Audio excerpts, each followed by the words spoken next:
Students, मैं हूं संजना और आज से हम स्टार्ट करने वाले हैं एक न्यू सीरीज जिसमें हम देखने वाले हैं 6 से 12 तक के सारी वो एनसीईआरटीज जो कि बहुत ही ज़्यादा इंपॉर्टेंट होने वाली है हमारे एग्जाम पर्सपेक्टिव से।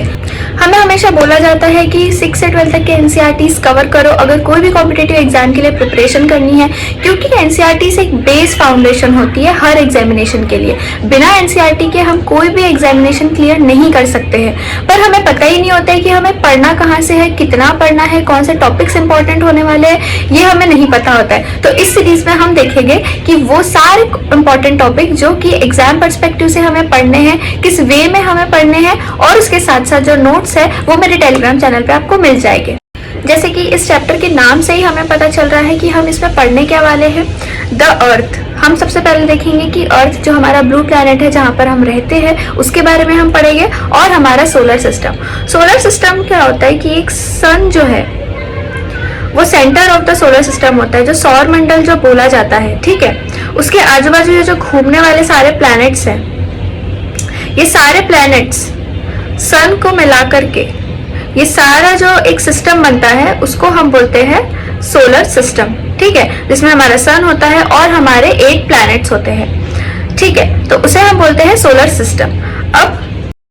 अब आप सभी ने रात को स्काई तो देखा ही होगा कि रात को स्काई में कितने सारे छोटे छोटे तारे चमकते रहते हैं। कुछ जो होते हैं वो बहुत ज़्यादा शाइन करते हैं, कुछ जो होते हैं वो बहुत कम शाइन करते हैं, ठीक है।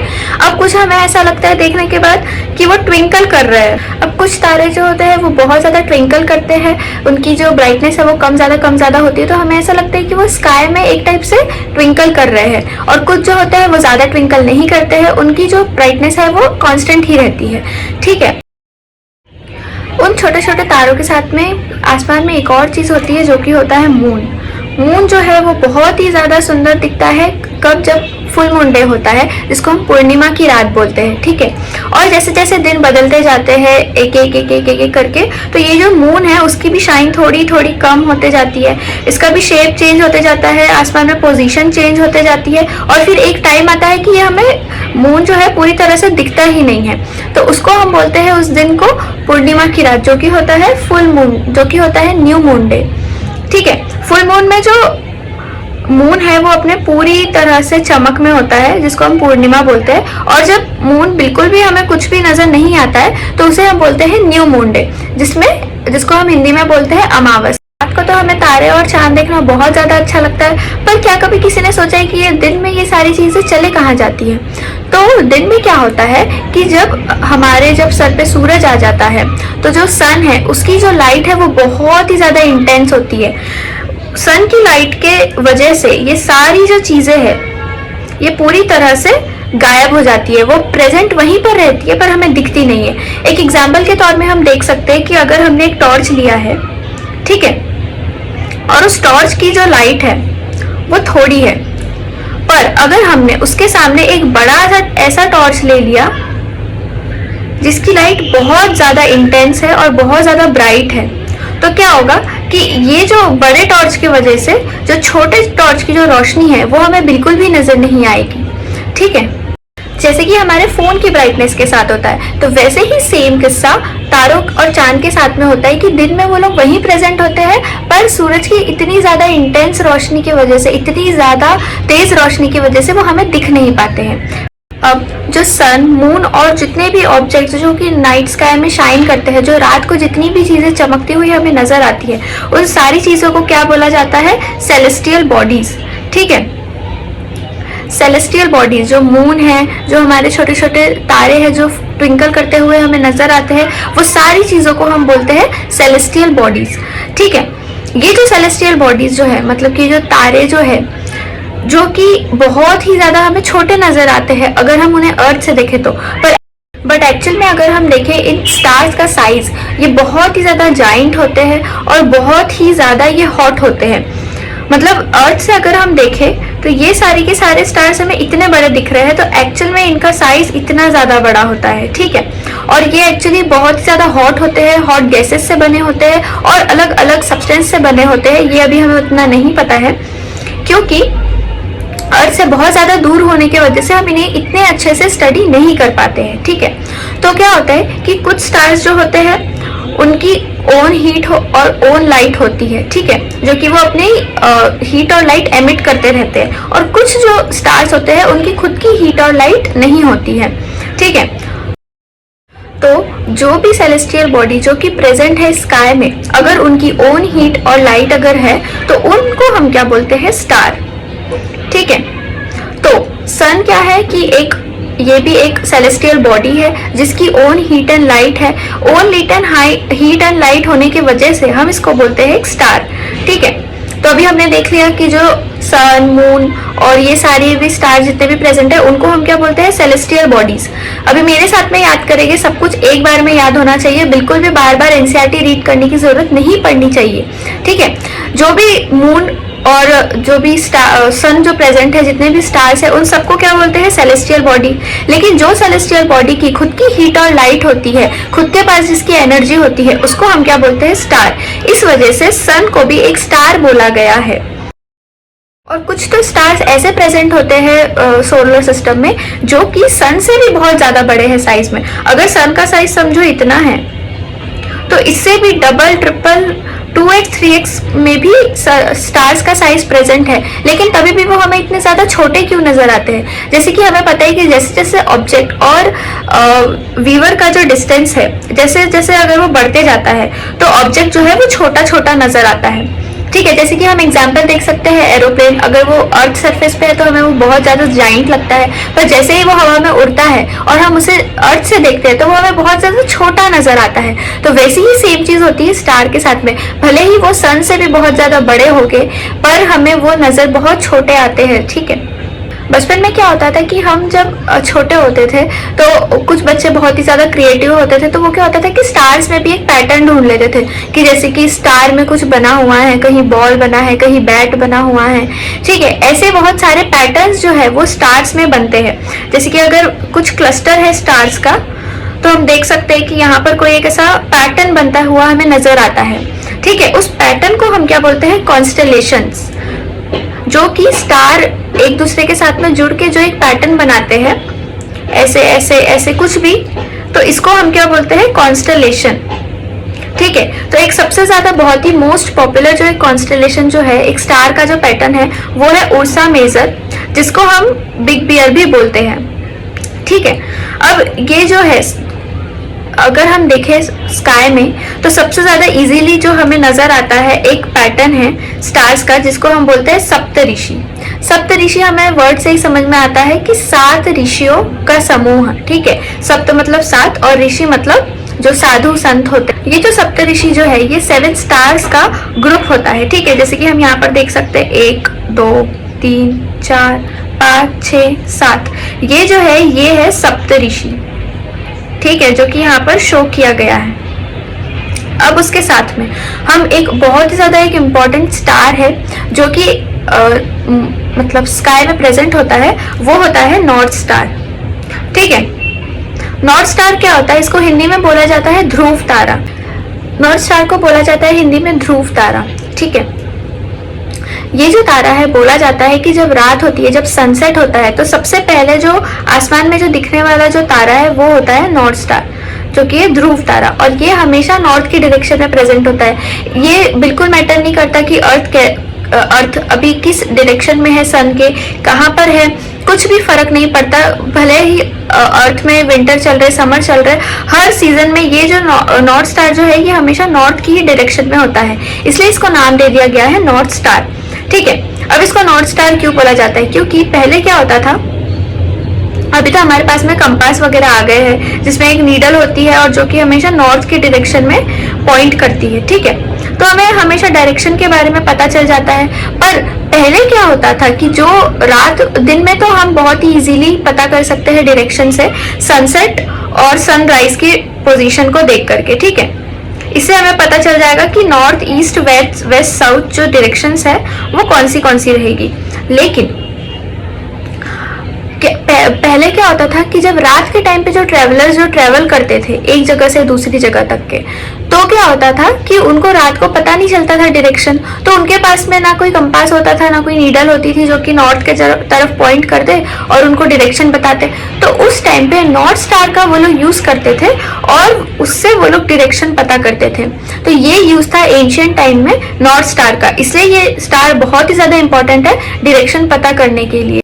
इसी नॉर्थ स्टार को बोला जाता है पोल स्टार, जो कि हमेशा नॉर्थ पोल की तरफ पॉइंट करता है। ठीक है, अब हम देख लेते हैं नेक्स्ट स्लाइड पे। तो इसमें बताया है कि जो भी सेलेस्टियल बॉडी जो होती है, जिनकी खुद की एक हीट और लाइट नहीं होती है, उनको क्या बोला जाता है? प्लैनेट्स। और मून जो है ये एक नेचुरल सैटेलाइट है। सैटेलाइट मतलब कि जो कि अर्थ के साथ साथ घूमता रहता है, जैसे कि जो सन है उसके अराउंड में अर्थ घूम रही है। ठीक है, तो जो मून है वो अर्थ के अराउंड में घूमेगा उसके साथ साथ, तो इसलिए उसको बोला गया है एक नेचुरल सैटेलाइट जो कि अर्थ के अराउंड एक प्रॉपर ऑर्बिट में घूमता रहता है। अब हम देखते हैं सोलर सिस्टम, जिसके बारे में एक्चुअली हमारा चैप्टर दिया हुआ है। तो हमें तो पता ही है कि सोलर सिस्टम कैसा दिखता है। ये हमारा सबसे फर्स्ट जो है सन होता है, जो कि एक स्टार है। उसके अराउंड ये जो प्लैनेट्स है ये रिवॉल्व होते रहते हैं। ठीक है, सारे के सारे। ये हम बोल सकते हैं कि जो सन है वो एक सोलर सिस्टम बनाता है।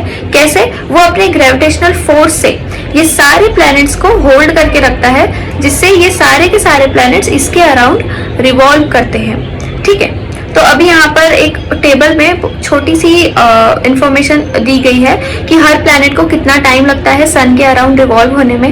जैसे कि अर्थ को लगता है 365 डेज एक रोटेशन के लिए सन के अराउंड, वैसे ही मर्क्यूरी को 88 डेज। ऐसे ही सारे अलग अलग जो भी प्लैनेट्स है उनके अलग अलग टाइम पीरियड है। और ऑब्वियसली जो पास में रहेंगे उनको कम टाइम पीरियड लगेगा, और जो दूर रहेंगे प्लैनेट्स सन से उनको ज्यादा टाइम पीरियड लगेगा। ठीक है, तो इतना हमें याद रखने की जरूरत नहीं है कि किनको कितना टाइम पीरियड लग रहा है। यहाँ पर एक इंफॉर्मेशन दी गई है कि जो inner planets and outer planets ये एक्चुअली होते क्या है।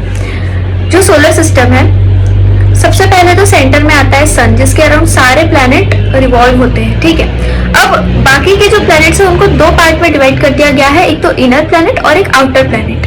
इनर प्लैनेट में कौन से प्लैनेट आते हैं? वो 4 प्लैनेट जो कि सन के बहुत ही ज्यादा क्लोज है।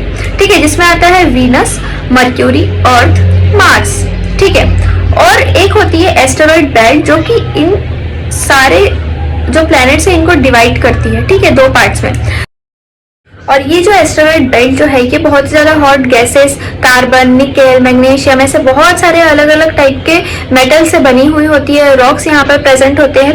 तो इसके जो भी बाहर प्रेजेंट है प्लैनेट्स, उनको बोला जाता है आउटर प्लैनेट। ठीक है, अब उसके बाद में हम देख लेते हैं एक सबसे बड़ा डिफरेंस जो कि इनर प्लैनेट और आउटर प्लैनेट में है।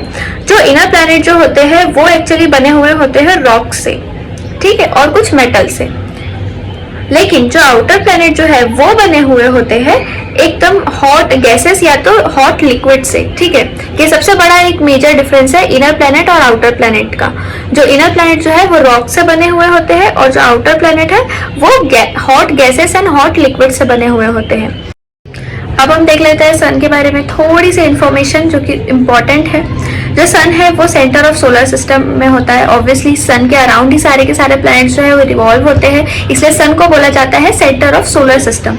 ठीक है, जो सन है वो बहुत ज्यादा बड़ा होता है, वो बना हुआ होता है एक्सट्रीमली हॉट गैसेस से, और ये प्रोवाइड करता है एक पुलिंग फोर्स, एक ग्रेविटेशनल फोर्स बोल सकते हैं हम सन का, जो कि बाकी सारे के सारे प्लैनेट को बाइंड करके रखता है सोलर सिस्टम में, ताकि वो प्लैनेट्स एक ही ऑर्बिट में घूमते रहे हमेशा सन के अराउंड। ठीक है, जो सन जो है वो ultimate source of heat and light है। ऑब्वियसली अर्थ के लिए अगर हम देखें तो सन बहुत ही ज्यादा इंपॉर्टेंट है। अगर सन नहीं होता तो हीट और लाइट तो हमें मिल ही नहीं पाती। जो हम बोलते हैं दिन और रात जो होता है वो भी सन के वजह से ही होता है। ठीक है, उसके बाद में जो सन जो है वो 150 मिलियन किलोमीटर अवे है अर्थ से, जो कि बहुत एक बड़ा डिस्टेंस है। उसके बाद भी सन हमें इतनी ज्यादा हीट एंड लाइट दे पाता है, मतलब सोचो अगर हम उसके जैसे जैसे पास पास गए तो फिर क्या हाल हो गए हमारे। ठीक है, अब यहाँ पर एक छोटा सा फैक्ट दिया हुआ है जिसको हम देख लेते हैं। सोल जो होता है रोमन माइथोलॉजी में वो होते हैं सन गॉड। ठीक है, सूरज देवता, और सोलर का मतलब होता है रिलेटेड टू सन, ठीक है। कोई भी चीज अगर रिलेटेड टू सन है तो उसको नाम दे दिया गया है सोलर। और ऑब्वियसली ये जो फैमिली है पूरी प्लैनेट्स की वो सन की फैमिली है, इसलिए इसको बोला गया है सोलर सिस्टम, ठीक है। क्योंकि यहाँ पे सबसे ज्यादा इंपॉर्टेंट रोल प्ले करता है सन। एक टाइप से हम बोल सकते हैं कि जो सन है वो हेड ऑफ द फैमिली है, जो कि सबको कंट्रोल करके रखे हुए है, ठीक है। अब सोलर सिस्टम में कितने प्लैनेट्स होते हैं? टोटल होते हैं 8 प्लैनेट्स, ठीक है।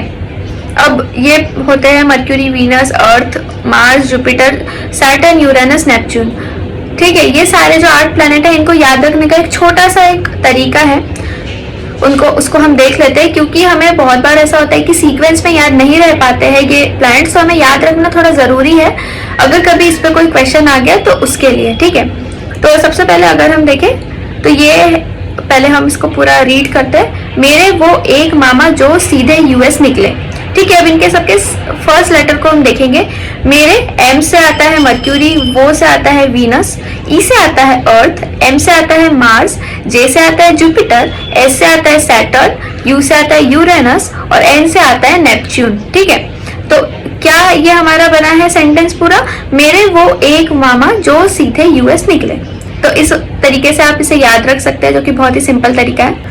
अब जो प्लैनेट्स है वो मूव करते हैं सन के अराउंड में एक फिक्स्ड पाथ में, और उस फिक्स्ड पाथ को हम क्या बोलते हैं? ऑर्बिट, ठीक है। ये जो फिक्स्ड पाथ जो होता है ये एक्चुअली सर्कुलर नहीं होता है पूरी तरह से, ये थोड़ा सा इलोंगेटेड होता है और इसको हम इलिप्टिकल बोलते हैं, ठीक है। ऐसे थोड़े प्लैनेट्स मूव करते हैं सन के अराउंड। एकदम ऐसा नहीं है कि सन अगर ऐसा है तो वो एकदम सर्कुलर मोशन में ही मूव कर रहे हैं। ये थोड़ी सी जो इनकी ऑर्बिट जो है ये थोड़ी इलोंगेटेड होती है, ठीक है। अब हम देखते हैं कि इसी तरह से मर्क्यूरी को लग जाते हैं 88 डेज, ऐसे ही सबके लिए अलग अलग डेज दिए हुए हैं, ठीक है। और वीनस को तो बोला जाता है अर्थ ट्विन, क्यों? क्योंकि जो वीनस का जो शेप और उसका जो साइज है वो बहुत ही ज्यादा सिमिलर है अर्थ के जैसे। इसीलिए जो अगर पूछा गया कि ये पूरे 8 प्लैनेट में से अर्थ ट्विन किसको बोला जाता है तो वो होता है वीनस, ठीक है। अब एक स्टडी आई थी जिसमें क्या हुआ था कि एक नया जो प्लैनेट है वो डिस्कवर हुआ था प्लूटो नाम से, ठीक है। प्लूटो को पहले एक प्लैनेट कंसिडर किया गया था क्योंकि वो भी सर्कुलर होता है और वो भी सन के अराउंड रोटेट हो रहा था, ठीक है। पर फिर बाद में क्या हुआ कि एक मीटिंग रखी गई इंटरनेशनल एस्ट्रोनॉमिकल यूनियन की, और उसमें फिर उन्होंने डिसीजन लिया कि जो प्लूटो है वो एक सेलेस्टियल बॉडी हो सकती है बट वो एक कंप्लीट प्लैनेट नहीं हो सकता। क्यों? क्योंकि जो उसका जो शेप और साइज जो है हो सकता है कि वो जो प्लैनेट के जो क्राइटेरिया है उसमें वो फिट नहीं बैठा होगा, इस वजह से उसको प्लैनेट नहीं बोला गया और उसको फिर ड्वार्फ प्लैनेट बोला गया। और जो ह्यूमंस जो है वो बहुत ही ज्यादा हमेशा से फैसिनेटेड रहे हैं रात में आसमान को देखने में। तो क्या होता है कि बहुत सारे जो लोग होते हैं वो टेलीस्कोप वगैरह लेकर के आसमान की जो है वो स्टडी करते हैं, सेलेस्टियल बॉडीज की स्टडी करते हैं, तो उनको बोला जाता है एस्ट्रोनॉमर्स, ठीक है। और इंडिया में एक बहुत ही ज्यादा फेमस एस्ट्रोनॉमर थे जो कि थे आर्यभट्ट।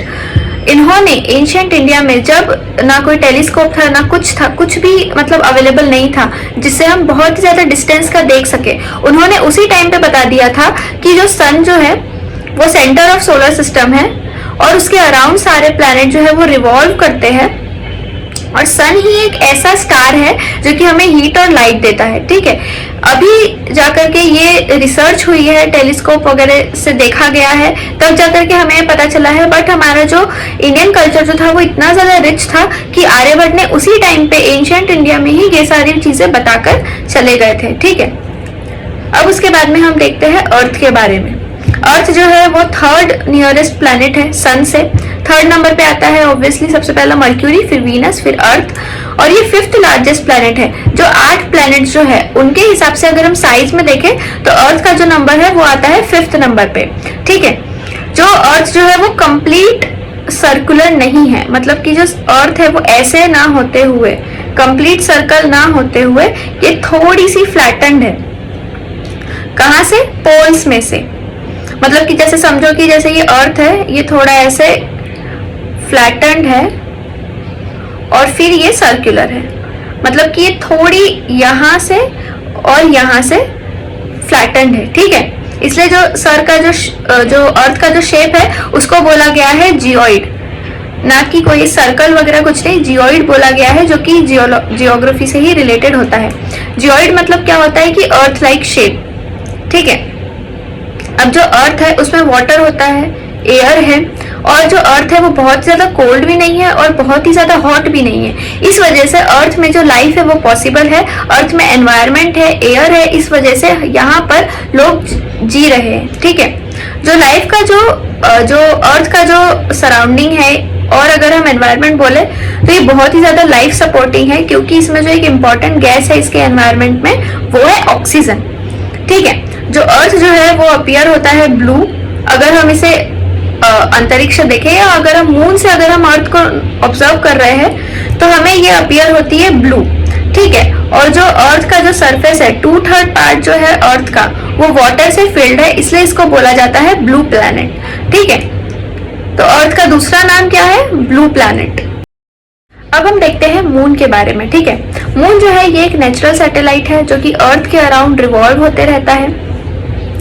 जो मून का जो साइज है वो बहुत ही ज्यादा स्मॉलर है अगर हम बाकी सेलेस्टियल बॉडीज से मून के साइज को कंपेयर करें तो, ठीक है। लेकिन तब भी मून का साइज इतना छोटा होने के बाद भी हमें मून इतना ज्यादा बड़ा कैसे दिखता है अर्थ से? वो इसीलिए क्योंकि जो इसका जो डिस्टेंस है ये बहुत ही ज्यादा कम है अर्थ से, इस वजह से ये पास होने की वजह से हमें मून जो है वो बहुत ज्यादा बड़ा दिखता है, ठीक है। और जो मून जो है वो अर्थ के अराउंड जो रोटेट होता है उसे लगते हैं पूरे 27 डेज एक रोटेशन कंप्लीट करने के लिए, ठीक है। और उतना ही सेम टाइम, मतलब 27 डेज में अगर मून अर्थ के अराउंड रोटेट कर रहा है तो उतना ही सेम डे उसे अपने खुद को स्पिन करने में लगता है, ठीक है, अपनी एक्सिस में घूमने के लिए लगता है। तो क्या होता है कि जो सन जो है वो अर्थ के अराउंड भी घूम रहा है, ये सपोज कि अर्थ है, और उसके अराउंड अगर मून घूम रहा है इस ऑर्बिट में, और वो खुद के अराउंड भी घूमते जा रहा है, तो इससे क्या होता है कि हमें सिर्फ एक ही साइड मून का नजर आता है। इसीलिए हमें जो है जो मून है वो हाफ ही दिखता है, मोस्टली पूरा कभी नहीं दिखता, पूरा बहुत कम दिखता है, जो कि आता है पूर्णिमा के दिन, जिसको हम बोलते हैं फुल मून डे। वो एक ही दिन होता है महीने का जिसमें हमें जो मून है वो फुल दिखता है, ठीक है। और अगर हम देखें जो मून है वो ऐसे उसकी जो सरफेस है वो बहुत ज्यादा प्लेन नहीं है, थोड़ा सा माउंटेनियस है, थोड़े माउंटेन है, मतलब ऐसे ऊपर नीचे, और थोड़ा प्लेन है, कुछ डिप्रेशन भी है मून के सरफेस पे। तो क्या होता है कि जब सन की जो लाइट है, ये सन की जब लाइट मून पे पड़ती है, क्योंकि मून की खुद की कोई लाइट तो है नहीं, वो सन से ही लाइट लेकर के हमें दिखता है, ठीक है। तो जब सन की लाइट जब मून पे पड़ती है तो जो माउंटेन्स जो प्रेजेंट है मून के सरफेस पे वो कास्ट करते हैं थोड़ी बहुत शेडो। तो इस वजह से हम क्या बोलते हैं कि चांद पे दाग है, ठीक है। जो हमें जो थोड़ा ब्लैक ब्लैक या जो शेडो हमें नजर आती है उसको बोला जाता है कि चांद पे दाग है, ठीक है। एक टाइप से हम इसे ऐसे समझ सकते हैं। शेडो कास्ट होने की वजह से जो माउंटेन्स की जो शेडो है वो मून के सरफेस पे कास्ट होती है, तो हमें ऐसा लगता है कि वहां पर कुछ ब्लैक ब्लैक दाग सा है, ठीक है।